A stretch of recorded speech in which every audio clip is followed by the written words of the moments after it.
Bismillahirrahmanirrahim. Assalamualaikum warahmatullahi wabarakatuh. Alhamdulillahirabbil alamin. Allahumma shalli ala sayyidina Muhammad wa ala ali sayyidina Muhammad. Asyhadu an la ilaha illallah wa asyhadu anna Muhammadan abduhu wa rasuluh.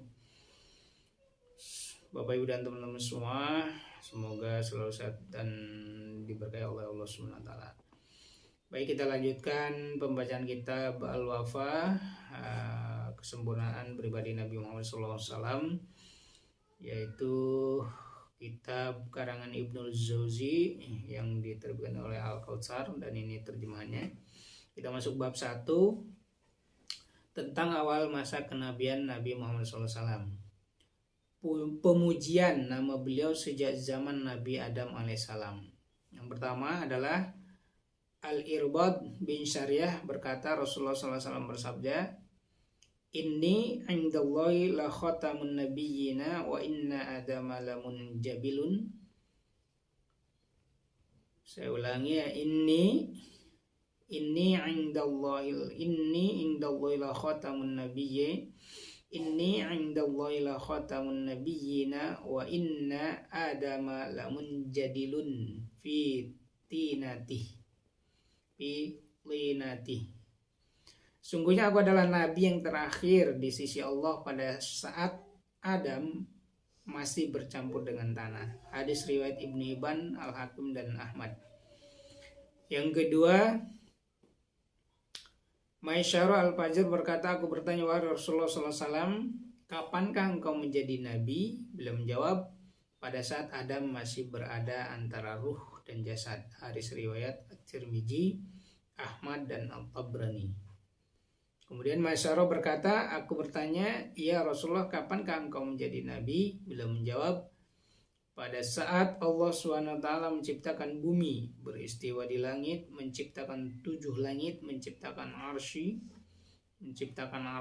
ya, lalu dia menulis di tiang arsy itu Muhammad adalah penutup para rasul. Lalu dia menulis di tiang arasy,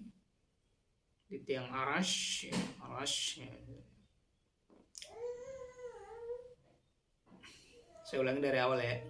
Maisyarah berkata, aku bertanya, ya Rasulullah, kapankah engkau menjadi nabi? Beliau menjawab, pada saat Allah SWT menciptakan bumi, beristiwa di langit, menciptakan 7 langit, menciptakan arasy. Lalu dia menulis di tiang arasy, Muhammad adalah penutup para rasul. Dia menciptakan surga yang mana Adam dan Hawa ditempatkan di sana. Dia menulis namaku pada pintu-pintu, daun-daun kubah, dan kemah-kemah, sedangkan Adam masih berada di tangan ruh dan jasad. di antara ruh dan jasad. Tatkala Allah menghidupkan Adam, Adam pun melihat ke arah arasy dan melihat namaku. Allah memberitahukannya bahwa itu adalah penghulu keturunanmu. Ketika Adam dan Hawa diperdayakan oleh setan, mereka bertobat dan memohon syafaat kepada Allah dengan menggunakan namaku. Hadis riwayat Al-Baihaqi. Umar bin Khattab radhiyallahu anhu berkata, Rasulullah SAW bersabda, ketika Adam melakukan kesalahan, ia mengangkat kepalanya dan berkata, ya Allah, ya Tuhanku, dengan kebenaran Muhammad, ampunilah aku. Allah Subhanahu wa taala mewahyukan kepadanya, apakah Muhammad itu dan siapakah dia? Adam berkata, Tuhanku, ketika engkau menyempurnakan penciptaan engkau pun, Tuhanku, ketika engkau menyempurnakan penciptaanku, Tuhanku, ketika engkau menyempurnakan penciptaanku, engkau pun mengangkat kepalaku ke arah arasy, dan tertulis di sana, La ilaha illallah Muhammadur Rasulullah. Sehingga aku pun tahu bahwa Muhammad itulah adalah makhlukmu yang paling mulia di sisimu, sebab engkau telah mengiringkan namanya dengan namamu. Allah berkata, baiklah, aku ampuni dosamu. Dialah nabi yang terakhir dari keturunanmu, dan kalau bukan karenanya aku tidak akan menciptakanmu. Hadis riwayat Al-Baihaqi. Nomor 5, Sa'id bin Jubair berkata, manusia berselisih pendapat tentang siapakah makhluk yang paling mulia di sisinya.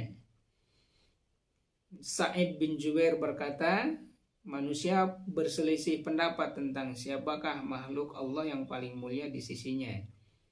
Sebagian mereka berkata Adam, sebab Allah telah menciptakan ia dengan tangannya dan menyuruh malaikat bersujud kepadanya. Sebagian lagi berkata malaikat, sebab mereka tidak pernah melakukan maksiat kepadanya. Mereka pun mengadukan hal ini kepada Nabi Adam. Nabi Adam pun berkata, pada saat ditiupkan ruh kepadaku, ruh itu belum sampai ke kedua telapak kakiku. Ruh itu belum sampai ke kedua telapak kakiku. Aku pun duduk dan tampaklah olehku sinar arsy. Sinar arsy. Aku pun duduk dan tampaklah olehku sinar arsy. Aku melihat di sana tertulis Muhammad Rasulullah. Dia itulah makhluk yang paling mulia di sisi Allah Subhanahu wa taala. Nomor 6, Wahab bin Munabih berkata, Allah mewahyukan kepada Adam sebagai berikut. Aku adalah Allah pemilik Ka'bah ini. Penduduknya adalah orang-orang pilihanku. Pengunjungnya adalah tamuku dan berada dalam lindunganku. Di sana terdapat rumahku yang aku penuhkan ia dengan penduduk langit dan bumi. Mereka mendatanginya berbondong-bondong dengan berambut kusut dan berlumuran debu. Mereka berteriak dengan mengucapkan tasbih. Mereka berlari dengan mengucapkan talbiyah. Mereka menangis dengan air mata mereka yang bercucuran. Siapa yang berangkat menujunya tanpa ada tujuan lain, sungguh ia telah menjengukku dan bertamu denganku, sehingga patutlah bila ku beri ia hadiah dengan kemuliaanku. Aku menjadikan sebutan kemuliaan dan keagungan rumah itu pada seorang nabi dari keturunanmu.